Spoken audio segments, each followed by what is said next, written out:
right, so I will introduce myself. My name is Renee Petersen. I am a licensed teacher in the state of Minnesota. I have a string of licenses, I have a string of degrees, and when you say pedagogy, you're going to get a 6.8 on the Richter scale of me when I roll my eyes. Okay? So I would like my lovely panelists to please introduce themselves and talk a little bit about what your background is and what makes you ideal for this situation. Oh, and please, you gotta have that microphone like right there. It looks like a candy thing, so just really get in there and. Okay, we're doing this. We're right in the mic. Okay. Hi, I'm Jenny McElroy. I am a librarian and an archivist by trade and I guess inclination at this point. I don't know, I did history and political science for my undergrad and then was like, what do I want to do with my life? And I thought about getting a PhD in history, and I was a medievalist, and it was like, whoa, I don't speak Old French. My schools didn't teach Latin because I went to public school, so, and then I realized you could be a librarian and help people do their research all the time. So I got a master's in public history, which is like museums, archives, oral history, like those kinds of history. And also one in library science studying archives. And I actually work at the Minnesota Historical Society, but I'm not here in an official capacity. So, disclaimer. Yeah. All right, so hi, I'm Sarah Barsness. I am an archivist at the University of Minnesota, also not here in an official capacity. And sort of like Jenny, I am an archivist by training, so my undergraduate degrees are in German and anthropology, minor in European studies, which I just remembered I did. And then when I was looking at graduate programs, I saw library school and went, ooh, that looks fun. And I saw archives and went, yes, that's it. I want to do research and never have to write that paper ever again. And then I ended up having to write a lot of papers anyway. So that's why I'm here. Hi, I'm Raederle Sterling, and I am a teacher as well. But I'm an English and theater teacher, and I have a master's in curriculum and instruction, so I will also roll my eyes quite heavily at the mention of pedagogy, but I'm real good at it, I guess. Yeah, and so I'm here because that's what I do. Hello, my name is Kara Knight. I am also a teacher, a licensed social studies teacher, and I also work at the Minnesota Historical Society. I work on the teacher education and curriculum development team at MNHS, and I work on 6th grade Minnesota studies primarily, supporting teachers who are using that curriculum. Before I worked at MNHS, I taught for 6 years U.S. history, U.S. government, to international students who were from all sorts of different countries, and the only thing they had in common was that they did not care about U.S. history. I also belong to the Living History Society of Minnesota and am an avid historical customer. Sorry, I'm making a note here for the Living History Society. Because I also do a lot of living history. I've done Colonel Gaffney's Regiment of Shot and Pike, so that would have been 17th century Scotland, French and Indian, Rev War, Pioneer, and now I'm doing Iron Age Scandinavian, so it's all good. Woo! Now, just out of curiosity, has anybody published something about what they do? I know with your Pile Higher and Deeper, you had to publish something. I mean, I guess it kind of depends on what you mean by publish. I have a bunch of things. I have guides to doing research that I publish for my work all the time. I also did an index to a newspaper column that lasted for like 40 years. Indexes are hard, y'all. You should respect people who make your indexes, and AI indexes are garbage. And so far, anyway. I'm working on a book, but it's not near publication yet. But if you ever want me to talk your ear off about historical con artists, talk to me. The Victorians? 1870s. Yeah. Yeah, I want to read that book. Yeah, I'd read the heck out of that. So I haven't published much. I did, so my specific focus is in digital archiving, right? So born digital material added to archival collections, web archiving, that sort of thing. And so I co-authored a chapter on sort of born digital appraisal, making decisions about what is important to keep that is born digital and how to make decisions about how to keep it. So that's like some deep dive, like archives nerd business. We're not supposed to swear yet, it's a little early for that. It sounds pretty juicy. It is quite fun. There's actually not a lot out there about how to decide what is worth keeping, right? Because there's too much to keep it all. So that was sort of my stuff. That's so cool. I think there would have to be some sort of end of the world for me to publish something. Not because I don't have things to say, but just like I have so much respect for people who do that. I have zero energy or time. I'm writing lesson plans, I guess. Lots of curriculum. Yeah, it's not published. Yes, I work on curriculum products, so I have my hands in stuff that's been published by the Minnesota Historical Society. I've worked on a couple of primary source packets. I'm working on the Northern Lights curriculum, so my name will be on the 3rd edition. It's not on the 2nd, but it's going to be on the 3rd. For those of you that don't know, the Northern Lights curriculum is produced here in Minnesota, and it has to do with the Minnesota state standards for teaching history, because the Minnesota state standards are different than the Common Core state standards. We have far more topics that we cover here in Minnesota than other states do, so you should know that. And teachers in Iowa and Wisconsin consider Minnesota the Holy Land. Did you know that? They consider us the Holy Land for teaching. Now, at the beginning, I tossed out a really big word, big Latin word, and that is pedagogy. And what pedagogy is, for those of you who don't know, is it's how you are teaching. It's best practices in teaching. Now, a little bit of background on education. The last couple years have been really, really big in using actual science, science to do your teaching. So that what we are required to do when we come up with our lesson plans is we have to do science-based research, not only into what we are teaching, but how we are teaching it. Those are two very different things. So, I'm going to give a quick example, and then what I would like you all to do is, if you could think for a moment while I'm doing my example, about some of the little things that you do to help make history interesting for your students. Now, your students could be kids, your students could be adults, because remember, with the living history, that you're speaking to a much wider audience. And I think that maybe taking a lens about coming at teaching from a different perspective that could work possibly across the spectrum. Now, while you all are thinking, if you looked out, I have these little pieces of paper that I put on your chairs, right? You will notice that on one side there is an image and a fun fact, and on the back that there is a QR code. And yes, it is a shameless plug for the stuff that I do, but however, for you to have something physical in your hands, because the human brain is designed to seek the pattern. We are puzzle solvers, and we love a puzzle. That's what humans do, right? When you have a thing to touch, you are also going into something called multiple intelligences. Not one person learns solely by reading. Not one person learns solely by listening.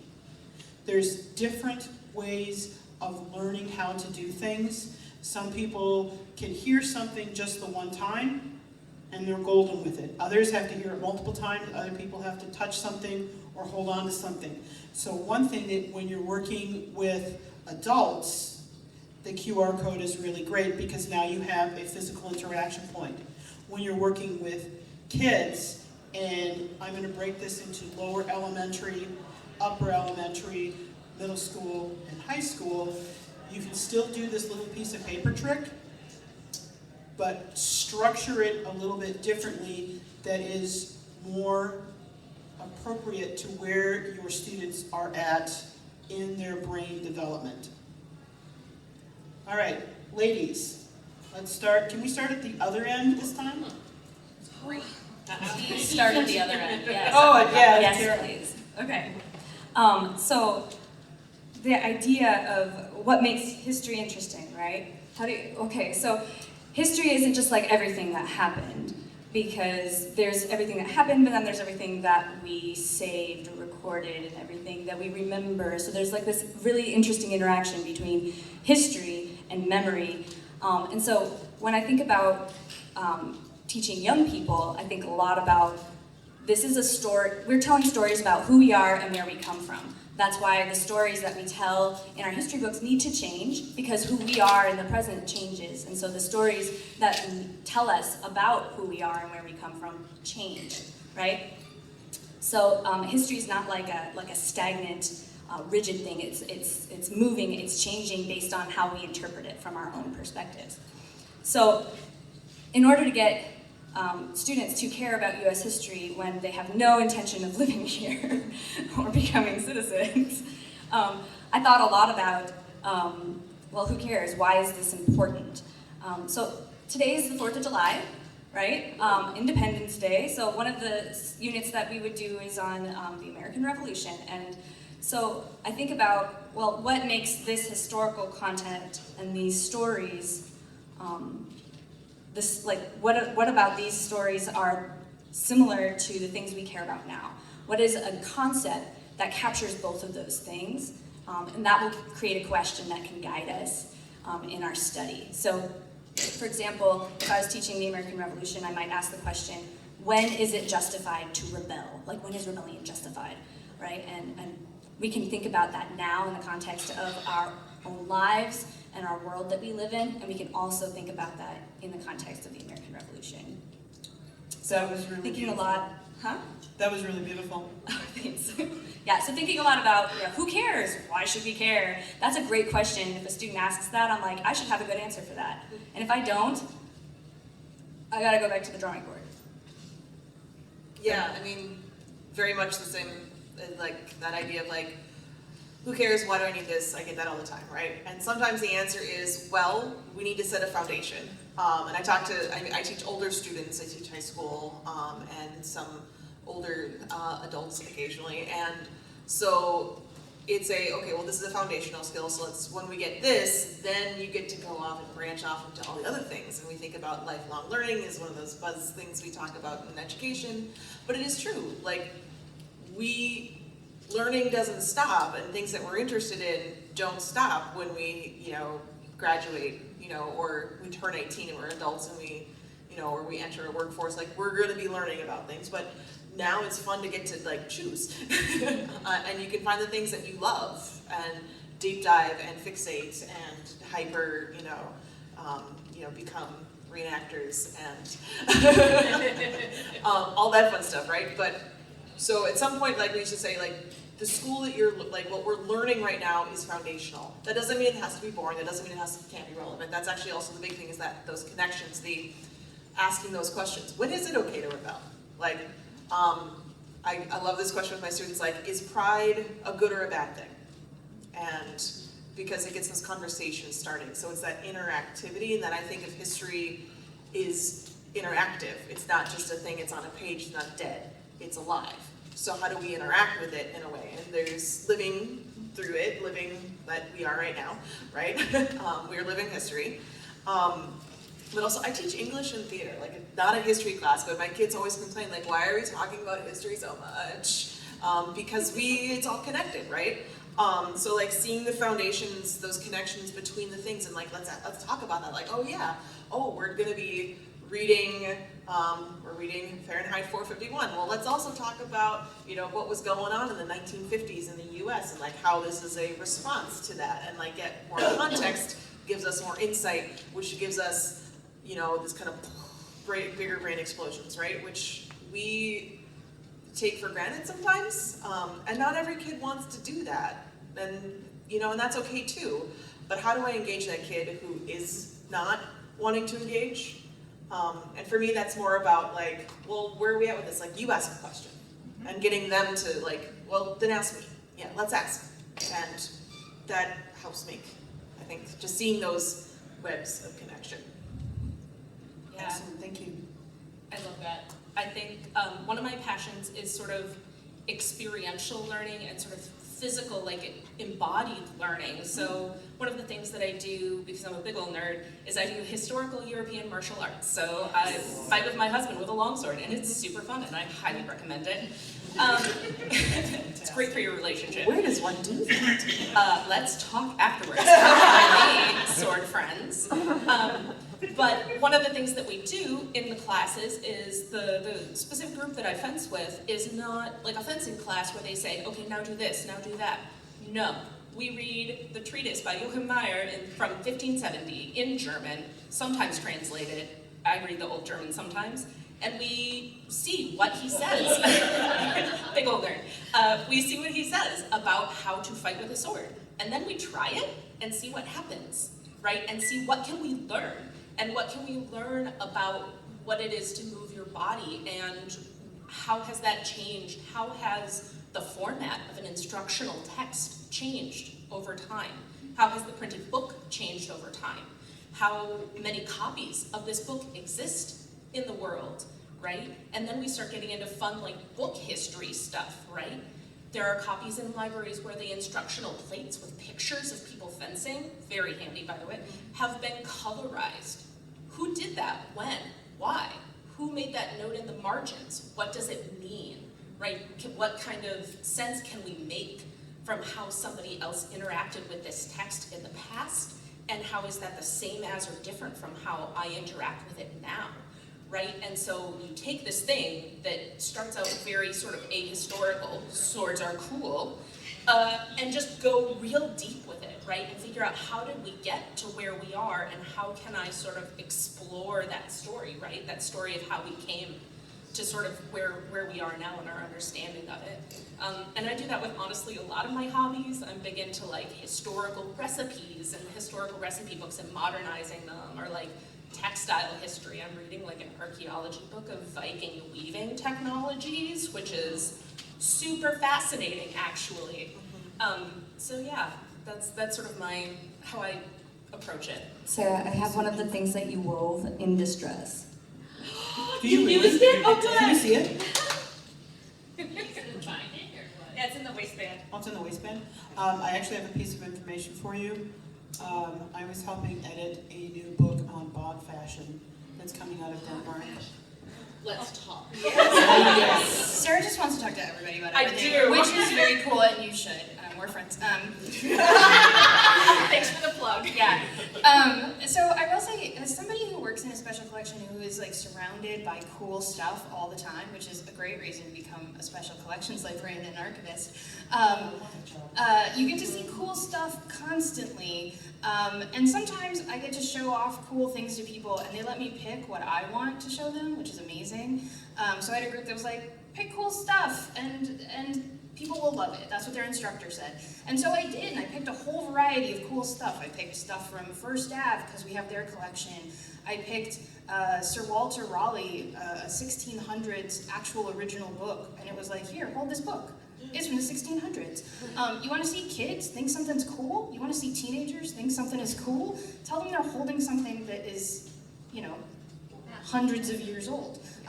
That's why I love history, because somebody was like, I have this book from 1860, and I was like, what, I can touch it?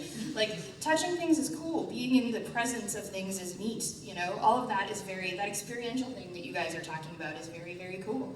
The other thing is, by the time people have come to see me, they're there for one of two reasons. One, they want to be there. And they're like, I'm excited about a thing, help me learn about a thing. And I'm like, yeah, let's be excited together. Or they're like, someone is making me be here, and I don't want to be here. The number of people who are like, my professor, my teacher, whoever says that I need 4 primary sources. And it makes me really sad because they always say it like that, 4 primary sources. Like, okay. And I would say one of the things I would love for people to do with their students is to like let them research the stuff they want to do. Like, is there a way of approaching whatever it is you're researching? Like some other people have said, like, is somebody interested in food? Are they a fan of music? You know, do they like military stuff? Are they into swords? Like, find the thing and find the way of connecting to whatever the subject is that lets people, you know, be interested in it, and like assigning things that aren't, that don't turn people off entirely. I had a professor who sent students in to do family history, or a teacher rather, it was high school, and a third of the class were students who were not born in the United States. Some of them didn't know anything about their family. Like, so telling people to research their family history when they don't have the background and the sources aren't available is straight up mean. Like, find something that people can get behind, that they can be connected to. Like, everyone has a neighborhood that they live in. Researching the history of your neighborhood, fun and cool. Like, that community center where you play basketball, the house that you live in, that's something you can have connection to and that has history, even if it's not, you know, long history, I guess. And so, yeah, finding things that people can connect to and really enjoy. I want people to enjoy history. My brother hates history, by the way. He loves science, he hates history. And I think he had teachers that didn't believe in like stories and experiences. They believed in like lecture, straight up. And he hated it, so I think it's sad. And I tell him that it's sad all the time. Yeah. He's well into his 40s and I tell him it's sad. When I was over in Europe 2 summers ago, I had a really interesting experience with experiential archaeology. Has anybody heard this term, experiential archaeology? Okay, I have to say that this is the single juiciest way to study history that I can ever think of. I went to it's called an outdoor museum, it's in Lira, Denmark, and they had all of these different stations set up where you could physically grind the grain. You used a quern and you ground the grain. They gave you a little bowl, you mixed it with a little bit of water, and then they gave you a piece of wrought iron that was like an iron plate on a long iron stick. And they had a fire built up, and you literally made a little piece of bread in the same way that human beings have been making bread for literally thousands of years. Now, what I would like to ask you all, and I'll give you a moment to think, is how can we make history experiential for our students? And this is kind of a pie in the sky sort of thing, because we all know that the public school system is going to do exactly butt kiss about this. But if you could, in a perfect world, create something, and however you would like to create this, in order to have students experience archaeology, physically experience history. All right? So I'm going to give you all an opportunity to think. All right? A couple minutes, is that okay? I'm ready. You're ready? I have an idea. Oh, you've been thinking about this, right? All right, well, you go ahead and get us started. I can get us started. So I think some of it, for me, one of the things that I love is to take something that is no longer embodied and to embody it in a historical way. So that like, and something that's kind of universal, right? So food. Let's make bread in the way that it was historically, right? Or clothing. Let's weave something and see how long it takes, right? Like, let's think about all of the labor that would go into a t-shirt, and now think about how they're giveaways. and how little value we have for something that would have taken hours and hours and hours of skilled labor. So for me, that's kind of a big thing, right, is taking something that we don't have a tactile relationship with and making it embodied. So, okay, so for me, this is also like, I think about a lot of my students who, like, they do fine in school, but like, it's that whole want to know versus need to know. Like, I don't give tests, but they're like, is this gonna be on the test? Do I have to know this? Like, why, you know, that why? Why do I need to talk about this?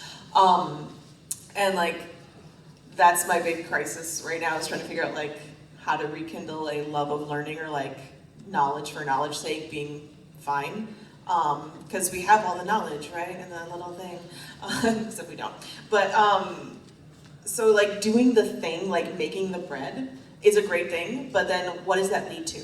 So making those opportunities then that lead to the questions, and like being able to then go explore and being engaged with that. So that's, because you're right, I do need to know these certain dates. I need to know 1776 as appropriate for today. But like, how can I get, you know, what activity can I get a student or a person to do that gives them a want to know? Versus, I'm telling you this because you do need to know it, but like, so that's kind of where, and as a public school teacher, I do struggle with that a little bit. Sometimes I'm just, you know, and so choice becomes the big thing there of like, giving, you know, choose your own adventure sort of thing. And that's the biggest, you know, but then they have to share it with each other. And that's my favorite part, is that's the part of project-based learning. That's another teacher's term, I guess, of where you have an idea or a thought and you go and you do all the research, you put something together, and then you have to bring that data back to the group and share it with the group. And that's the step that we skip a lot, I think, in our lives, of like, we do the thing, we're super excited about it, and then we don't do anything with it. Or we share it with like the 3 friends or your family, but having to get information from each other. So that's kind of like my, you know, that project-based learning, that whole, we give you a little spark moment, and then you get to go free and do the thing, and come back, give it to me. Yeah, I think a lot about skills, like how do we find information, and how do we put it together to corroborate it and understand like where's the truth, like where's the thing that's most true in it, right? Because there's more true and more supported by evidence, and there's less true and less supported by evidence and made up completely. And I think about a lot of this, because that's what historians do, right? They dig into the stuff, and they see what everybody else was studying already.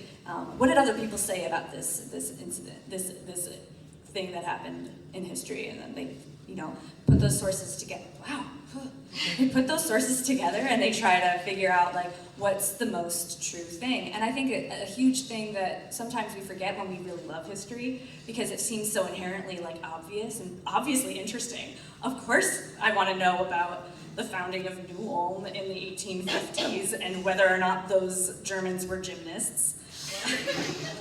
History is so much more bonkers than anything fiction can come up with. It's crazy.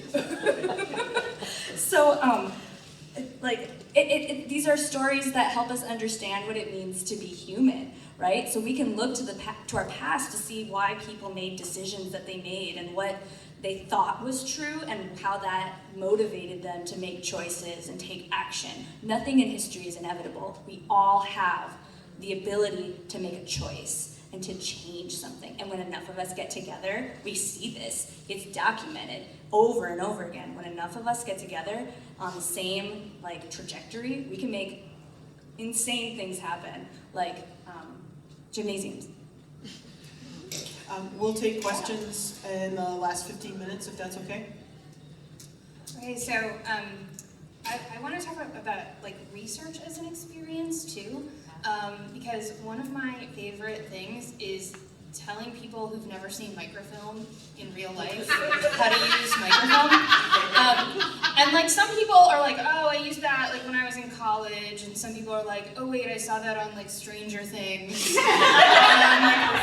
You know, like every old TV show or movie, when somebody's like really solving the problem, they're like at the library, like on the microfilm machine. It's like, especially for people who are used to doing things in a digital world, where digital is wonderful and is providing access that we could never have dreamed about before, and I love using digital tools to make older things available widely, but like people sitting down in front of a microfilm machine and like looking at old newspapers or looking at, you know, documents that have been on microfilm is a tactile experience that's like unique.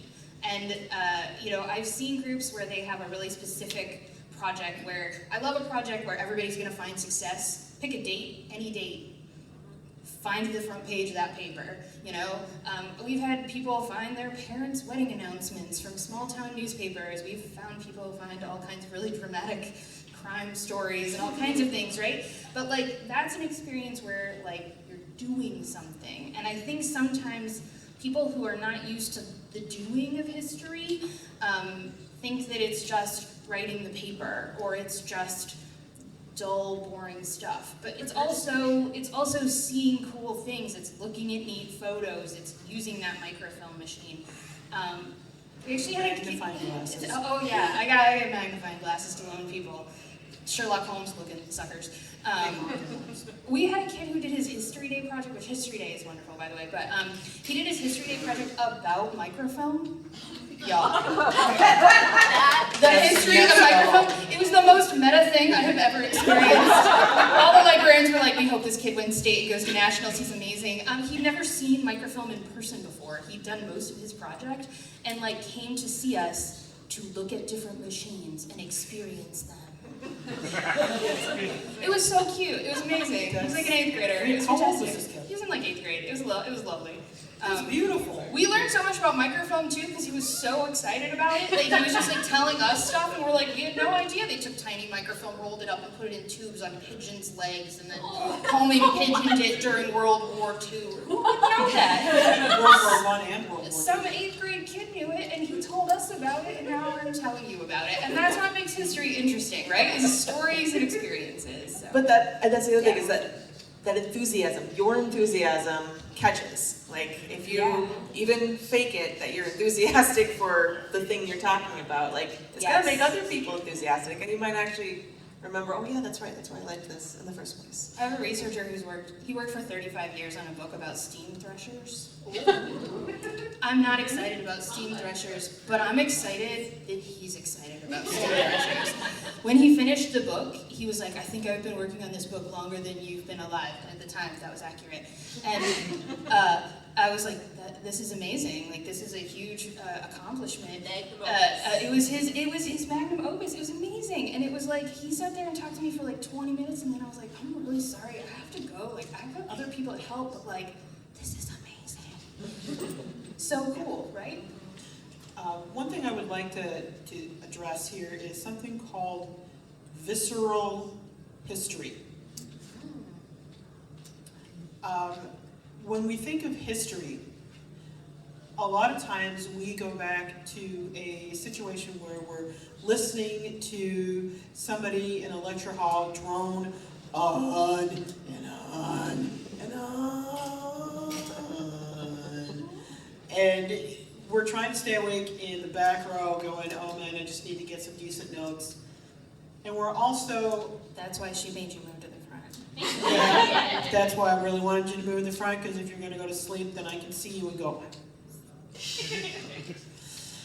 But history itself, when you look at history and you say, or you see, and because this is foremost in my mind, what was happening between the years of 1930 and 1947.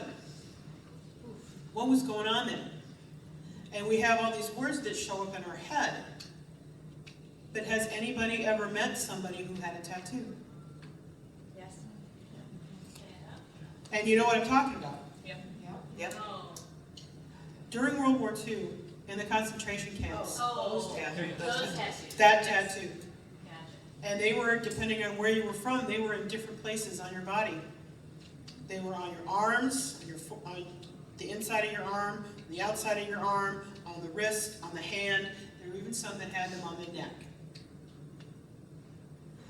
That is visceral. Now, I would like to ask you ladies, when you think of visceral history, how can we deliver visceral history to our students?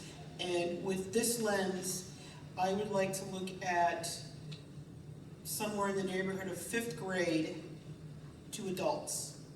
How can you make history visceral? Do you need a moment to think? Okay, while you have a moment to think, one of the things that they were talking about in our previous little section there is they were talking about connections.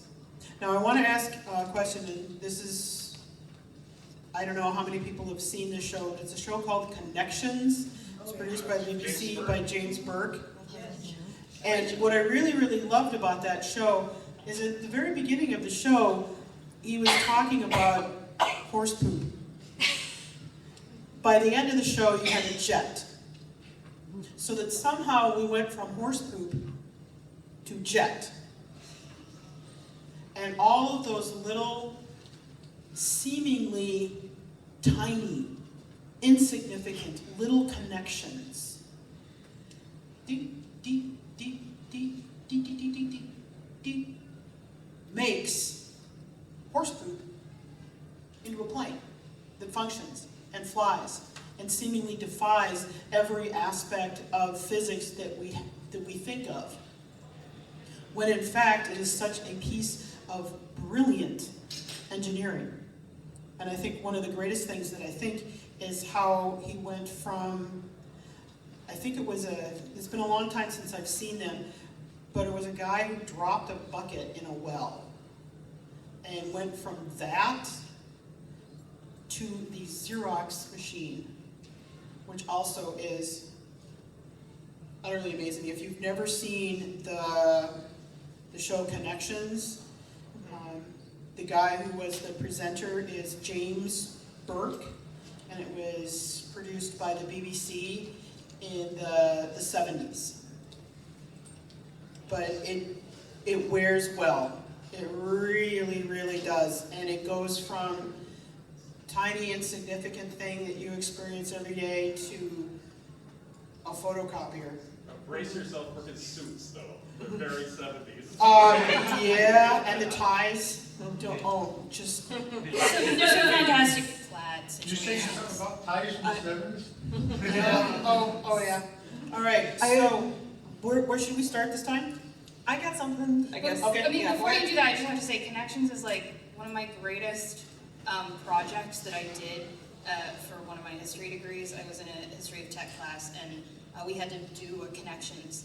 And I went from rods in the ground that helped the Egyptians do taxation on land by the Nile to erasable pens. It was amazing, you guys. Yeah. That's fabulous. Yeah. It's so cool. If you haven't seen it, I can't. Yeah. They're rebooting it, I guess. Oh, I didn't know that. Awesome. And James Burke is perfect. Is it available in the library? I don't know. It's available streaming. I saw it. Yeah. Yeah, I don't remember YouTube at least, but Prime or probably Some Prime. of them do, I think. Now, Prime seems to be with the trials and stuff. I've seen it on YouTube a couple of places. It's in the Internet Archive, which I think is higher quality than the YouTube one. okay. Yeah, deeply, deeply, deeply, and profoundly recommend. If you've never seen them, when you see them, you look at this and go, wow. I mean, when you're done watching it, you don't go into the next show. You have to sit there for a minute and process. Yeah. All right, so I gotta stop because you all gotta answer the question. And we still have to take audience questions in about 3 minutes, 4 minutes. Okay. Well, all I was going to say is that, like, history, we've been talking about history as this thing that we love, but also wanting to bring in that history is also sometimes very traumatizing for people who are learning it. And it's a panel coming up tomorrow that a few of us are on, is that history is not supposed to make you feel good. So I think that's the other coin of this, is that yes, making it visceral makes it more real, and sometimes that's a problem. But that doesn't mean we don't talk about it, right? So how do we make this interesting, and then we can't just look at the pretty and the fun things, or, you know, like, those are fun things, and that's how we get people in, but then we also talk about the hard stuff, and how to do that in a way that makes it real and impactful, and so that we bring those ideas forward, so that we don't do them again. Because that adage of, you know, you have to learn from history, you're doomed to repeat it, but we learn the history, but we don't actually, like, bring it into ourselves, and so we repeat it because it's not that big a deal. And that's the problem with a lot of it. So finding that balance is sometimes the harder part, because I know, like, we have to teach US history standards, and US history is hella traumatizing for a lot of my students. But we still gotta talk about it. So being open and honest is also really important. And being, so not, it's that, you know, we talk about brutal honesty, how about kind honesty? How about honesty with we're gonna talk about this, it's gonna be hard, and we have choices, and we have things to talk about and that are important, and how do we do that in a way that also feels safe? Because we as learners need to feel safe in our learning, is also part of that. So I just kind of want to put that in there as an important, like, making history interesting, yes, please. I want to do that, all that. But we also need to make sure that we're not making history something also too clean. Yeah. So I work with a lot of people who are researching crime, who are researching the history of sociology. We get a lot of sociology students who are researching things, partially because we have records of courts, prisons, state institutions, state hospitals, the state orphanage, those kinds of things. I work a lot with those records. Those records are heartbreaking. Yeah. There are not good stories in those records. And I did have to have a conversation with a professor about their class, about the fact that, you know, people that they are researching are real people, and that their humanity deserves to be respected when we're talking about them historically. Some records are restricted, some have other kinds of things. Some are open, but some of the ways that students were not thinking about people as people. They were thinking about them as historical objects. And that can be a distancing tool that some people need to use, but if you're wanting to be a sociologist, maybe that's not the best, right? If you're a high school student, maybe that's okay. But when, you know, it's sort of where you are developmentally too in studying those. We talk about, like, the state orphanage very differently when we talk about it with students than when we talk about it with grad students, you know, younger students, older students, or adults. That said, you know, trauma is real, and I've had people cry a lot. I had a lot of people cry in my library. Those are the stories I don't like to tell, though. So, you know, lost relatives found and things like that is really, like, poignant. And people have those connections, and it's wonderful, but it's also really, really hard to be the person who has to, like, walk them through that. So, in the field of archival theory, something that's been happening in the past few years, right, is this idea of radical empathy in archives, and this comes from feminist studies.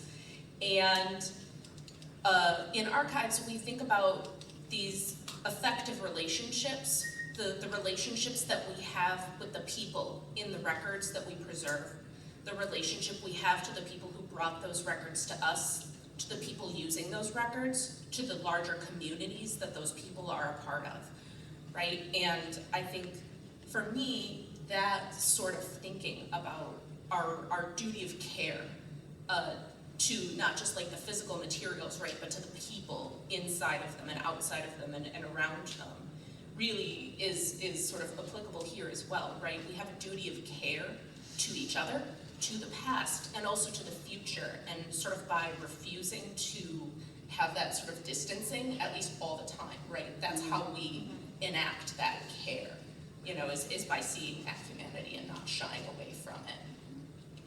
Yeah, I really like this term of visceral history, because what we hear a lot is, like, we gotta talk about this hard history. And I think that's hard to hear for some folks, because it's like, oh, I'm sorry, is my history hard for you? Is the history of people like me, is that difficult? difficult history, right? Yeah. Oh, I'm difficult? Yeah, thank you. So visceral history, I really like this term and I'm getting really excited about it because it brings to mind not just these hard or painful experiences or traumatic experiences, but also really joyful experiences, resilient experiences, these things that make us human. And those things can happen at the same time because we can feel multiple things at the same time. I was just at my Living History Society's monthly meeting yesterday, and I presented to the group on the story of Eliza Winston's emancipation. She's an enslaved woman who came from Mississippi to Minnesota in 1860, connected with a free black woman named Emily Gray, and together they advocated for her legal emancipation because she was in a state where slavery was illegal. And it's a really fascinating story, and there's lots of newspapers and just like lots of white guys fighting about her. And like the great thing about her is that if you scrape away all the noise, they did publish her affidavit in the newspaper, and she tells her own story in her own words, and it's so inspiring. She talks about how she raised her enslaver's child. That child was 7 years old, and she raised that child. This is the closing of her affidavit. She's like, I raised that child, I care about that child, but I would rather be free in Minnesota than to live out the rest of my life in slavery in Mississippi. And I, like as a mother, that makes me feel connected to her humanity. And that is what can be really powerful and visceral. I think that's what I think of when you say that term, visceral history. It's like, I feel connected to people in the past. Have you read Michael Twitty's book, The Cooking Gene? Did you meet him when he was at Fort Snelling? I did. He's so great. I just did. Oh, it's so bad. All right, for those of you who don't know, a man named Michael Twitty wrote a book called The Cooking Gene. Deeply recommend. It will challenge what you think of American history during the enslavement period, and you will rethink. The book floored me. It was a hard read because I'm coming from a white perspective, and reading this perspective was hard for me, and there were many times where I cried. See, I was just thinking about it, I'm still crying. I can't recommend this book enough. I really, really can't. And yes, you will read parts of it, and you will have to put it down, and you will have to process. However, the recipes are fantastic. Oh my God. That's the thing, that's the spark. It gets you in, and then you get to, push, and then you have all these other things you tack onto it, so. And that kind of book, I think, is an example of visceral history, because it gives you step-by-step instructions to make some of these foods, and he comes at the history of these foods and who is eating these foods and how they were eating these foods and the foodways. And for what you don't know what foodway is the social, emotional history of food, and that's a whole nother panel.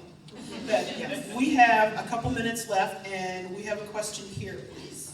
Yeah, how do you guys make interesting, or at least make people understand the importance of what are like literally mundane pieces of history that end up being important? For example, two things: before literacy, we have a hard time understanding what day-to-day life was for the average person. So like when you're doing your digital archivist, there's probably a flood of blogs and vlogs that you could save, but if you only saved important people doing important things, you wouldn't have an idea of what general history is like. And I'm actually also a librarian, but I work in a law firm, and we've used your services before for legislative history, which, like, I bet 95% or more of that is never listened to again, but that 5% or less that is often because people are fighting over what they meant, and it's actually incredibly impactful to Minnesotans' day-to-day lives, even though most of them will never know what it says. Do you want to start? Legal and legislative history is fascinating, and people just need to love it. If you don't love it, come to me, I'll help you. But also, like, day-to-day life is fantastic, and sometimes it's finding a story that people can connect to. I have an item in our collection, that I really love. That's the diary of a young girl who immigrated from Ireland at 14 and went to work for James J. Hill, the railroad baron. And she was a maid, and she wrote in her diary like mundane stuff that teenagers write in their diary. Today's my day off, I'm gonna go with my brother downtown, you know, I'm going to church on Sunday, I wrote a letter to my mother. And that's the kind of thing where it's like, you know, if I'm talking to a group of 14-year-olds, I'm gonna be like, here is a thing from 14-year-olds. And you know, it's every day, and it's the same thing, you know, it's, oh, it's my weekend, what am I gonna do on the weekend? And I think that is something that people can connect to, so yeah. I'd like to promote another book, and I'll be with you in just a moment. Has anybody here read the book, The Weaker Sex? Okay, the Weaker Sex is out of print now. It's a series of diary entries, journals from women going back millennia, talking about, there was one letter that I read where she said that she had had the better part of 12 children. Well, no, she said she had something like 20 children or something, but only 10 made it to adulthood.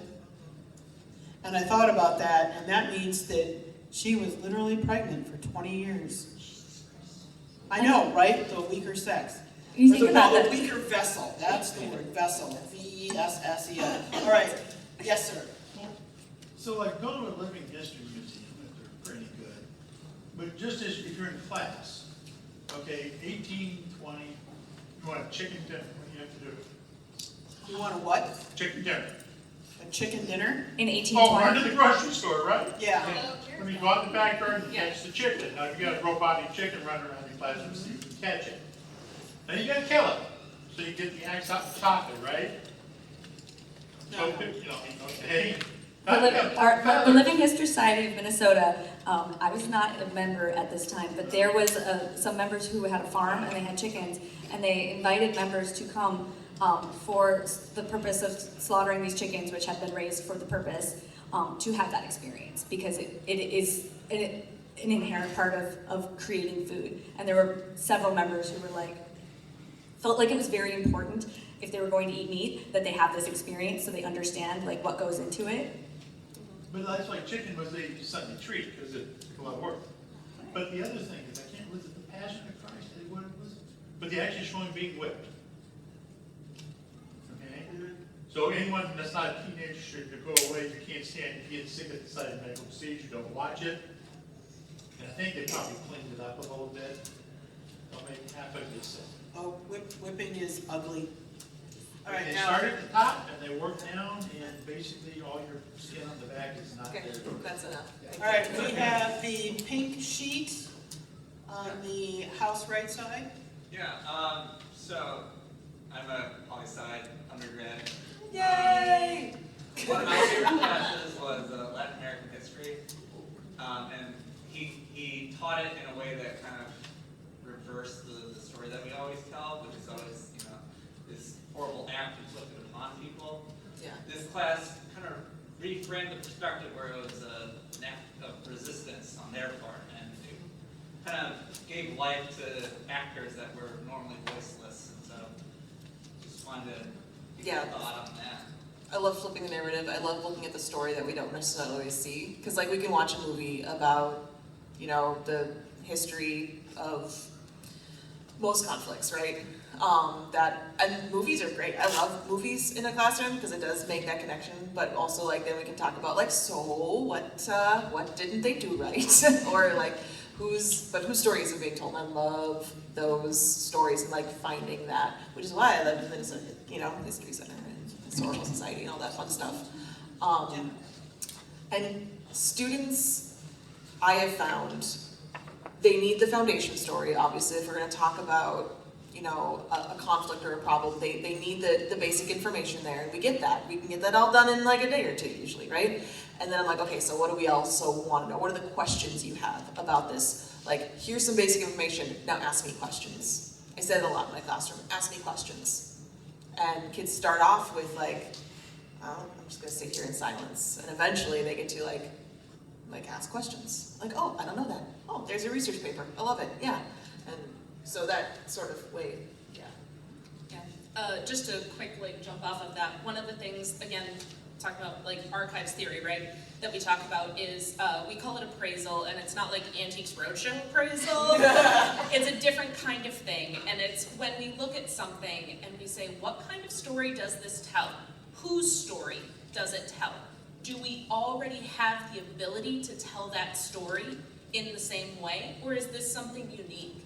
And if it's unique, let's save it, right? Let's put it out there and let's make it available so researchers can use it, right? And that we can tell new kinds of stories, richer kinds of stories from multiple perspectives, right? Because that brings it to life. All right, we have time for one more question, and I think the blue star person was up. So I really love reading blogs and other things from historians trying to relate current day situations to our past. People Do you mean like Heather Cox Richardson? Yes. That's just Electron therapy is amazing. I've We been invoke reading her. it since like day 2. Is there any other sources similar to that that you find folks would recommend? Or is she just beyond what anybody else do? I'm so excited that she's actually doing it as a podcast now, Yeah. recording it so that I can listen, because that works better for me to read sometimes. I haven't thought to look for somebody else because she's so good. Oh, no, okay. So perfect. So I guess not as something to consume, but sort of connecting the past question and this one is the idea of like historiography. Like things change over time, and the way that we tell our history changes over time. I was a medievalist, so like old medieval stuff is all like white men writing about how great Europe is. Yeah. And like if you read more modern stuff, there are really great authors who are writing from the perspective of women, who are writing from the perspective of people who were sort of invaded as the hordes came across, you know, of people who are writing from the perspective of the Middle East, who are saying things like some of the problems we see in the Middle East are problems that are connected so deeply to these things that happened hundreds and hundreds of years ago, not 100 years ago, 200 years ago, 400 years ago, more. So I think that's interesting. So I think if you're a person who's interested in history, but you haven't delved into the concept of historiography, I highly recommend it, because the history of history, again, I like meta things, you guys, is really fascinating. And if you have a subject that you really like and you feel like you've exhausted it, you should start telling yourself, like, how can I compare how this used to be talked about to how it is talked about now? And it could be like a personal project for the summer or something. All right, we're 1 minute over. Before we exit, though, I would like to recommend a book called New Amsterdam, The History of the Dutch Settlement Before it Became New York City. It is a work of historical fiction, but they have taken letters, journals, they've taken evidence from the time period to create this book, and it's a really excellent read, but there's going to be moments in time when it's hard. I adore this book. All right, so if you have, actually no, we're out of time. I want to thank everybody for stopping, and thank you very much for coming, and thank you for our panelists. Add to the discussion by commenting on this video.